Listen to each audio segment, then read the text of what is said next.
মাহমুদে যে আল্লাহু আকবার বলে সিজদায় লুটিয়ে পড়বেন, আল্লাহ রাব্বুল আলামিন বিশ্বনবীকে এমন কিছু চমৎকার শব্দ শিখাবেন, ওই শব্দগুলো দিয়ে আল্লাহর প্রশংসা করে বিশ্বনবী কাঁদতে আরম্ভ করবেন। বিশ্বনবী এমন ভাবে অজর দ্বারায় সিজদায় লুটিয়ে পড়ে কাঁদবেন, রব্বুল আলামিনের রহমতের দরিয়ায় জোশ লেগে যাবে।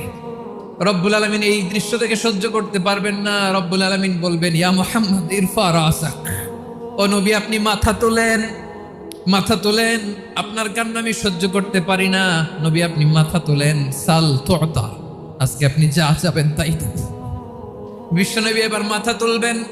যে বিভীষিকাময় সময়ে প্রত্যেক নবী বলেছেন আমি পারবো না, প্রত্যেক নবী বলেছেন নফসি নফসি, আমার কি হবে আমি জানি না, আল্লাহ আমারে বাঁচাও। প্রতিটি নবী বলবেন নফসি নফসি, আল্লাহ তুমি আমারে বাঁচাও, আমারে বাঁচাও। বিশ্বনবী মাথা তুলবেন, তুলে বলবেন রব্বি হাবলি উম্মতি, আল্লাহ তুমি আমার গুনাহগার উম্মতকে বাঁচাও।